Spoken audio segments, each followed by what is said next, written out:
Okay, so are you ready to dive into like a true holiday classic, Oh, yeah. one with teeth? Yeah. We're going deep on Gremlins, but we're not just talking about the movie itself. Right. We're exploring its lasting impact, Mhm. its legacy, why it still holds up, all Yeah. these years later. Yeah, it's a fascinating case study. Like, how do you, This blend of holiday cheer, yeah, genuine horror, and laugh out loud comedy, yeah, you just don't see that very often. like that's It's a a rare. rare combination, right? Yeah. So get ready, because you're going to learn why, like, everybody wanted a Gizmo under their Christmas tree Oh, yeah. back in the 80s. For sure. How those gremlins, like, wreaked havoc. Uh-huh. And we still love them, and maybe even uncover a few things you didn't know about it. I love it. So let's start with Gizmo. Okay.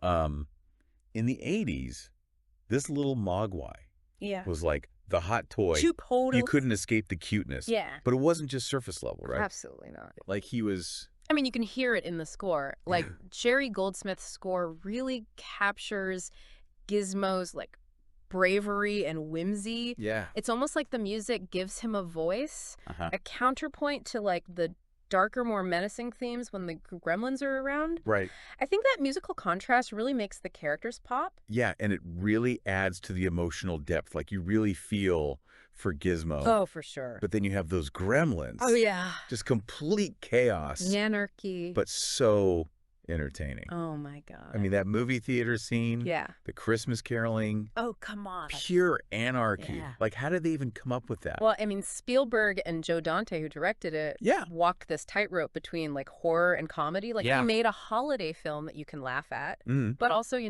get a little creeped out by. Right. It's a masterful balance. It is a masterful balance. Yeah.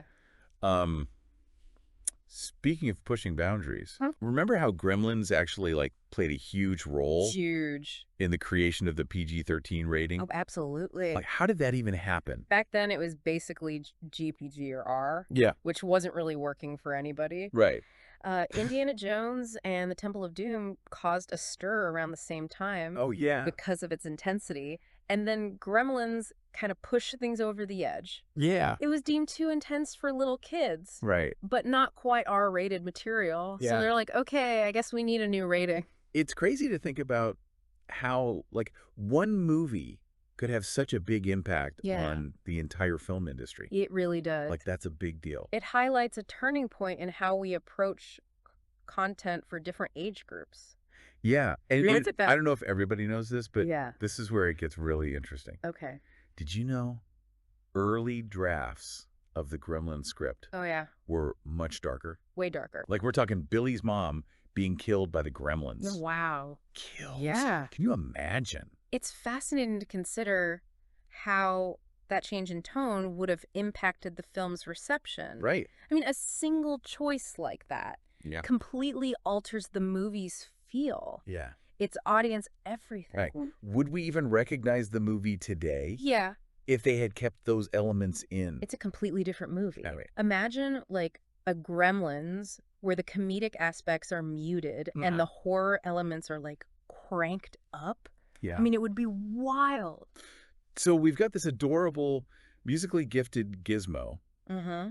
these chaotic but lovable gremlins. Yeah. A movie that, like, helped revolutionize the rating system Totally. and a potential alternate ending Mm-hmm. that would have been much darker. Right. Like- It really makes you think, Yeah. would Gremlins be the same cult classic Yeah. if it kept those darker elements? Yeah. Was that blend of humor and horror essential to its enduring success? It really makes you think. Yeah. It speaks to that balance we always see in storytelling, Mm-hmm. especially around the holidays. Uh-huh. How much darkness can you mix with the light? Right. You know, It's a delicate balance. That's something worth pondering, for sure. you know? Maybe we'll never know, Maybe not. but it's fun to think about. Definitely. So Well, that's our deep dive on Gremlins. that was great. Thanks for joining us, Thank you for having me. and we'll see you next time. See ya, guys.